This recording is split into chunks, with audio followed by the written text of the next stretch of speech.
तरीही मराठी येणार आहेत, नाही अडवलं तरी येणार आहेत. त्यापेक्षा मराठ्यांचा रोज तुमच्या अंगावर घेऊ नका आणि पुन्हा एकदा आंतरवाली सारखा प्रयोग करायचा प्रयत्न करू नका. तुम्हाला सगळ्या सरकारला प्रचंड जड जाईल.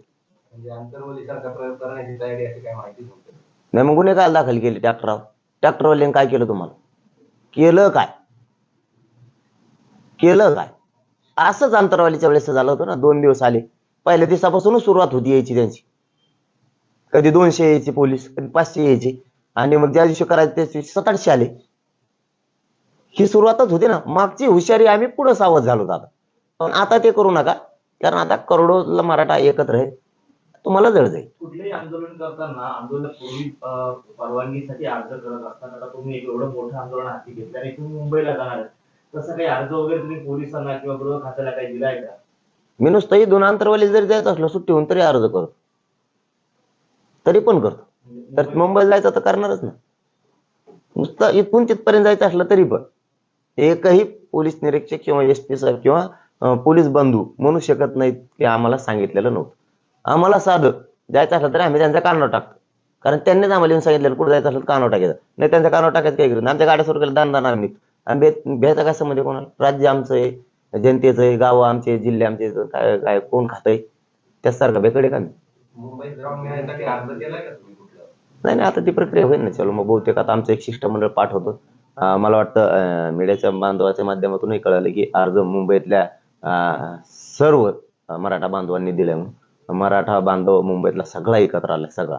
आणि आज या मीडियाच्या बांधवाच्या माध्यमातून बी माझी विनंती मुंबईतल्या सगळ्या मराठा बांधवांना, सगळ्या, की तुम्ही तिथं सगळे गट असतील तर सगळे सोडून एकत्र व्हा, कारण महाराष्ट्रातला सगळा मराठा हा मुंबईला येतो.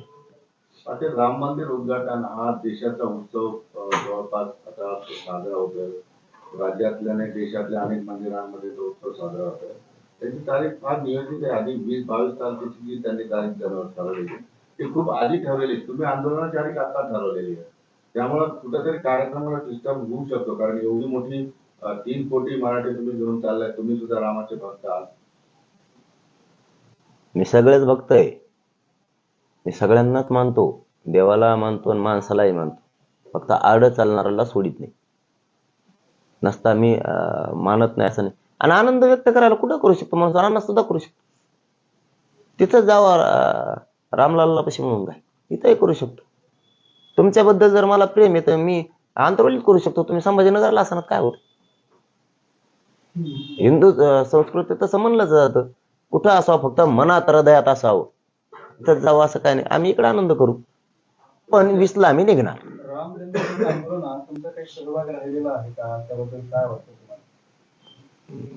नाही, जाऊ तिकडचे प्रश्न कशा. आपला आरक्षणाचा मूळ विषय तो देश लेवलचा विषय आणि ती अस्मितेचा विषय हिंदू धर्माचा. आपला विषय सध्याचा आरक्षणाचा महत्वाचा आहे आणि ज्वलंत प्रश्न असल्यामुळे आपण याच्याकडं बारकाईने लक्ष देऊन गोरगरीब मराठ्यांच्या पोराला न्याय मिळवून देण्यासाठीचा हा कंटिन्यू, हे काय अचानक टप्पा पाडला नाही. हे खूप खूप टप्पे या 3-4 महिन्याच्या काळात टप्पे पाडलेत आपण आंदोलनाची प्रत्येक वेळी. तसा हा 20 जानेवारीचा एक टप्पा आहे. 20 तारखेला तुम्ही इथून निघणार आणि 26 जानेवारीला मुंबईत पोहोचणार, म्हणजे प्रजासत्ताक दिनाच्या दिवशीच तुम्ही आंदोलनाला बसणार आहात. आम्ही चलत जाणार, इथून रातपाट करून जाणार आहे. ती चालत असताना थोडंफार मागं पुढं होईल, लोकांच्या हिशोबाने चालायला लागणार आहे. काही वयस्कर माणसं बी पुढे. आम्ही मुंबईला चाललो, मरायला तयार आहे आरक्षणासाठी.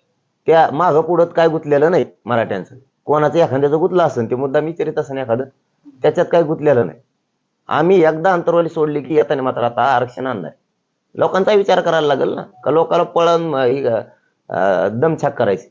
आम्ही 24ला मग काय हा बघ करायचं, जायचंच म्हणलं तर 26ला सुद्धा जाऊ शकतो, जायचंच म्हणलं तर 24ला सुद्धा जाऊ शकतो. तसंच ट्रॅक्टरात वाहनात बसायचं आणि तसंच जायचं. त्याला काय जायचंच म्हणलं, पण लोकांचे बी हाल नाही झाले पाहिजे, सगळं शोधून करायचंय. आणि असं वाटलं होतं की 5-7 दिवसात पोहोचते तर पोहोचू, काय त्याला.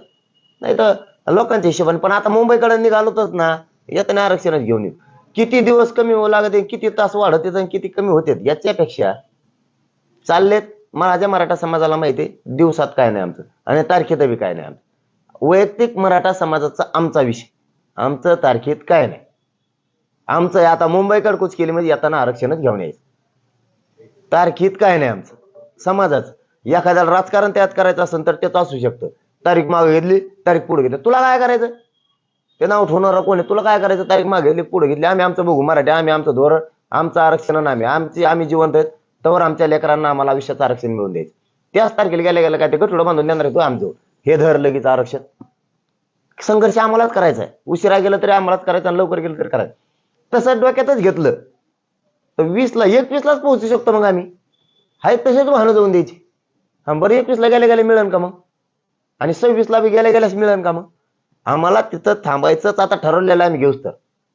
आम्ही सगळं गबाळ नेतोय आता काय संघ घ्यायचं ती. पहिल्या टप्प्यातच आम्हाला महिनाभर पुरण एवढं नेणार आहेत आम्ही. संपलं की दुसऱ्या टप्प्यात मागून लगेच दुसरा टप्पा तयार केला आम्ही. संपलं की लगेच गावकऱ्यांनी परत पोहोच करायचं. आता हालत नाहीत आम्ही. आणि मग त्या 26 पशी 20 पशी 25 पशी काय होतलं? 20ला आम्ही आरक्षणासाठी गाव सोडतोय. आणि आम्ही मराठा समाज, आम्ही आईबाप जोपर्यंत जिवंत आहेत तोपर्यंतच आम्ही मराठा समाजाला आरक्षण मिळून दिलं. माग पश्चात आमच्या पोरांचे खूप हाल होऊ शकतात. जशा माग 7-8-9 पिढ्या बरबाद झाल्यात. आयुष्याची समाजानं प्रॉपर्टी दिलेली, जमिनी दिलेल्या, तसं आयुष्याचं एकदा आरक्षण द्यायचं. त्यासाठी तारखे फिरकीत आमचं काही नाही भाऊ. मराठ्याचं नाही. कोणाला राजकारण करायचं झालं बिनधास्त करा म्हणा. 20ला आम्ही अंतरावलीतून सोडणार आहेत, मुंबईच्या दिशेनं कूच करतो.